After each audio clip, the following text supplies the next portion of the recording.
ஐப்பசி மாதத்தை பொறுத்த வரைக்கும் பாத்துட்டீங்கன்னா என்னென்ன கிரகங்கள் மாறுறாங்க அப்படிங்கிறதும் அந்த கிரகங்கள் மூலமாகவும் அந்த கிரக சேர்க்கைகள் மூலமாகவும் என்ன யோகங்கள் நடக்க போகுது அது உங்க தனிப்பட்ட முறையில யாராருக்கு என்ன செய்ய போறாங்க அப்படிங்கிற முழுமையா பார்க்கலாம். இப்ப ஐப்பசி மாதத்துல பாத்துட்டீங்கன்னா குரு பகவான் கடக ராசிக்கு வந்திருக்காரு. அதுவும் பாத்தீங்கன்னா அதிசார மாதம் உச்சமாகிறார். உங்களுடைய ராசி அதிபதியும் 10ஆம் அதிபதியுமாக இருக்கக்கூடிய குரு பகவான் உச்சம் பெறுகிறார். யாருக்கெல்லாம் சனி வக்ரமாக இருக்கிறாங்களோ மிகப்பெரிய யோக காலகட்டங்களாக இந்த காலகட்டங்கள் இருக்கும். உங்களுக்குண்டான அடுத்த கட்ட பாதைக்குண்டான வெளிச்சத்தை காட்டுவதற்கு ஒரு நல்ல குரு அமைஞ்சு வர்றதுக்குண்டான அதீத வாய்ப்புகள் இந்த ஐப்பசி மாசத்துல மீனத்துக்கு உண்டு.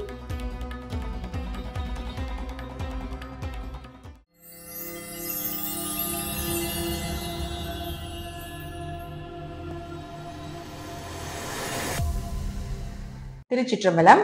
தென்னாடுடைய சிவனையை போற்றி எந்நாட்டவருக்கும் இறைவா போற்றி. அனைவருக்கும் வணக்கம். இன்னைக்கு நம்ம பார்க்கக்கூடிய பதிவு என்னன்னு பாத்தீங்கன்னா ஐப்பசி மாத பலன்களை பத்தி தான் நம்ம பார்க்க போறோம். அதற்கு முன்னாடி நம்மளுடைய சேனலை சப்ஸ்கிரைப் பண்ணிக்கோங்க. ஐப்பசி மாதத்தை பொறுத்த வரைக்கும் பாத்துட்டீங்கன்னா என்னென்ன கிரகங்கள் மாறுறாங்க அப்படிங்கிறதும் அந்த கிரகங்கள் மூலமாகவும் அந்த கிரக சேர்க்கைகள் மூலமாகவும் என்ன யோகங்கள் நடக்க போகுது அது உங்க தனிப்பட்ட முறையில யாராருக்கு என்ன செய்ய போறாங்க அப்படிங்கிற முழுமையா பார்க்கலாம். இப்ப ஐப்பசி மாதத்துல பாத்துட்டீங்கன்னா குரு பகவான் கடக ராசிக்கு வந்திருக்காரு. அதுவும் பாத்தீங்கன்னா அதிசார மாதம் உச்சமாகிறார். அடுத்தது பாருங்க சூரியன். இந்த சூரியன் அப்படின்னு சொல்லக்கூடியவர் இங்கேதான் இருக்க போகிறார். கூட என்ன பண்றாரு அப்படின்னா சுக்கிரன் 16ஆம் தேதிக்கு மேல மாறப்போகிறார். இந்த இடத்துல சூரியன் நீசம். ஆனா சுக்கிரன் அப்படின்னு சொல்லக்கூடியவர் 16ஆம் தேதி நீசத்திலிருந்து மறுபடியும் ஆட்சி பலம் பெற்று சூரியனோட இணைய போகிறார். இந்த சூரியனும் சுக்கிரனும் சேரக்கூடிய யோகம் அப்படிங்கிறது பாத்தீங்கன்னா சுக்கிர ஆதித்ய யோகம்னு சொல்லுவோம். இது உயர் பதவிகள் கிடைக்கிறதுக்குனால ஒரு அமைப்பு.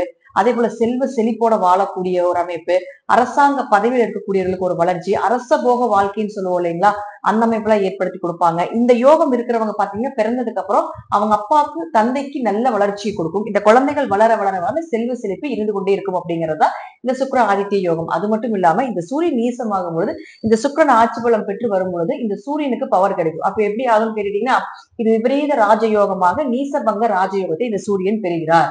அப்ப நீசபங்க ராஜயோகம் பெறக்கூடிய சூரியன் எல்லாருக்குமே நன்மைகளை வாரி வழங்கக்கூடிய அமைப்பை தான் கொடுக்க போகிறார். அடுத்தது செவ்வாய் பொறுத்த வரைக்கும் பாத்தீங்கன்னா 10ஆம் தேதி விருச்சிகத்துக்கும், அதே போல புதன் பாத்தீங்கன்னா 7ஆம் தேதி விருச்சிகத்துக்கு வர்றாங்க. இந்த புதனும் செவ்வாய் சேர்க்கை அப்படிங்கிறதே பாத்தீங்கன்னா அவங்களுக்கு நல்ல நாலேஜ், அதே போல எந்த இடத்தில் இருக்கின்றாரோ அந்த இடத்துல உயர் பதவி, அதிகாரம், உயர் பதவி, உயர் புகழ் இதெல்லாமே கிடைக்கிறதுக்குண்டான வாய்ப்பு இந்த செவ்வாய் புதன் சேர்க்கை ஏற்படுத்தி கொடுக்கும். கூட புதன் அந்த குரு என்ன பண்றாருன்னா பாக்குறாரு. அப்ப குருவினுடைய பார்வை இந்த செவ்வாய்க்கு புதனுக்கு விழுகுது. அப்போ குரு செவ்வாயை பார்த்தால் குரு மங்கள யோகம். இந்த குரு மங்கள யோகம் என்ன பண்ணும் அப்படின்னு கேட்டீங்கன்னா முழுக்க முழுக்க முழுக்க வீடு மனை சொத்துக்கள் வண்டி வாகன யோகத்தை ஏற்படுத்தி கொடுக்கும். எங்க போனாலும் உங்களுக்கு ஒரு மதிப்பு மரியாதை கொடுக்கும். ஆயுள் பலத்தை தீர்க்கமாக ஏற்படுத்தி கொடுப்பார் அப்படிங்கிற அமைப்பு உண்டு. அதே போல இந்த குரு புதனை பார்க்கக்கூடிய அமைப்பு அப்படிங்கிறது நல்ல நாலேஜ், அதே போல எந்த விஷயங்கள் செய்தாலும் அது கூர்மையான சிந்தனைகளை அதிகப்படுத்தி கொடுப்பார். எதையும் யோசிச்சு செய்வாங்க. ஒரு முறைக்கு பல முறை யோசிச்சு செய்வாங்க. தெய்வத்தினுடைய அனுகிரகம் நிறைய இருக்கும்.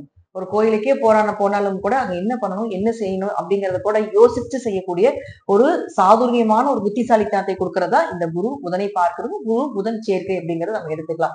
இப்ப இத்தனை யோகங்கள் இந்த மாசம் இருக்கு. சனி பகவானும் வக்ர கதியில தான் இருக்காரு நவம்பர் மாசம் வரைக்குமே. சோ யாராருக்கு என்னென்ன செய்யுது அப்படிங்கறத நம்ம முழுமையா பார்க்கலாம்.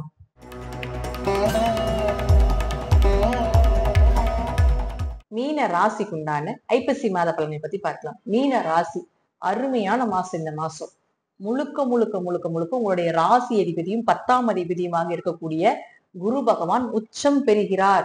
ராசி அதிபதி வலுக்கிறார். அப்போ எவ்வளவு பிரச்சனைகள் என்ன விஷயமாக இருந்தாலும் சமாளித்து வரக்கூடிய அமைப்பு உண்டு. சாதனை புரியக்கூடிய காலகட்டங்கள் இந்த மாதம். அது 5ஆம் இடம்னு சொல்லக்கூடிய குலதெய்வ ஸ்தானத்துக்கு போறார். அப்போ உங்க குலதெய்வமே உங்க கூட இருந்து வழி நடத்தும். ஜென்ம சனியாக இருக்கிறதுனால, அதுவும் சனி வக்கரத்துல இருக்கிறதுனால யாருக்கெல்லாம் சனி வக்ரமாக இருக்கிறாங்களோ மிகப்பெரிய யோக காலகட்டங்களாக இந்த காலகட்டங்கள் இருக்கும். விரயங்கள் குறையும், லாபங்கள் அதிகரிக்கும், தொழில் வளர்ச்சி, மன நிம்மதி இதெல்லாம் ஏற்படுத்தி கொடுக்க போகிறார்கள். ஒருவேளை சனி வக்கரமாக இல்லைன்னா தொழில் ரீதியாக லாபங்கள் ரீதியாக ஒரு முறைக்கு பல முறை முயற்சி செய்யுங்க, கண்டிப்பா நடக்கும். ஏன்னா உங்க ராசி அதிபதி உச்சமாகுது. உச்சமாய் உங்க ராசியை பார்க்குது.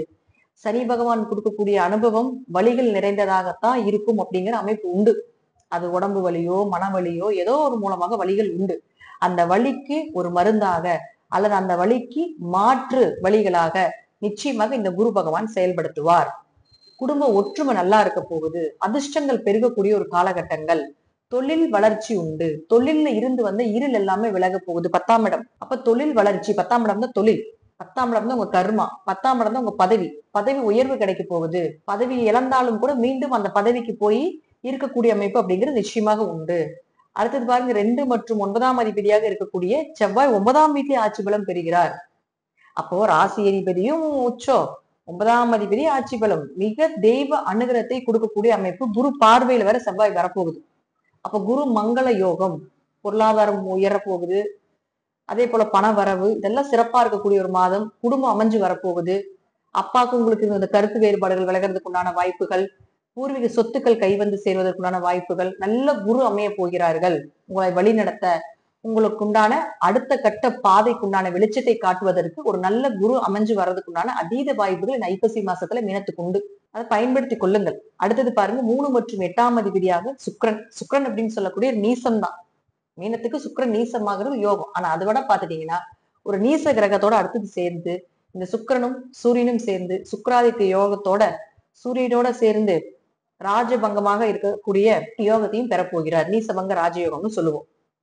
அப்ப என்ன ஆகும் அப்படின்னு பாத்துட்டீங்கன்னா, இந்த சுக்கிரன் திடீர் வருமானத்தை கொடுக்கக்கூடியவர், திடீர் அதிர்ஷ்டத்தை கொடுக்கக்கூடியவர். 3 8 யூடியூப், பேஸ்புக், இன்ஸ்டாகிராம் இது போல இருக்கக்கூடிய இந்த அமைப்பு எல்லாமே உங்களுக்கு சக்சஸ் ஆக போகுது. பிரபலமாகறதுக்கான ஒரு வாய்ப்புகள், உங்களை பத்தி வெளியே தெரிய போகுது. மறைஞ்சிருந்தாலும் கூட இப்ப உங்களுடைய முயற்சிகள், உங்களுடைய கடின உழைப்பு, அந்த உழைப்புக்குன்னால் ஒரு நல்ல ஒரு பப்ளிசிட்டி இதெல்லாம் கிடைக்கிறதுக்குண்டான வாய்ப்புகள் 16ஆம் தேதிக்கு மேல ஏற்பட போகுது. 16ஆம் தேதி வரைக்கும் உங்களுடைய ஆரோக்கியத்திலையும் கொஞ்சம் உங்களுடைய முயற்சிகளை ஹார்ட் எஃபர்ட் போட்டீங்கன்னா சூப்பரா இருக்கும்.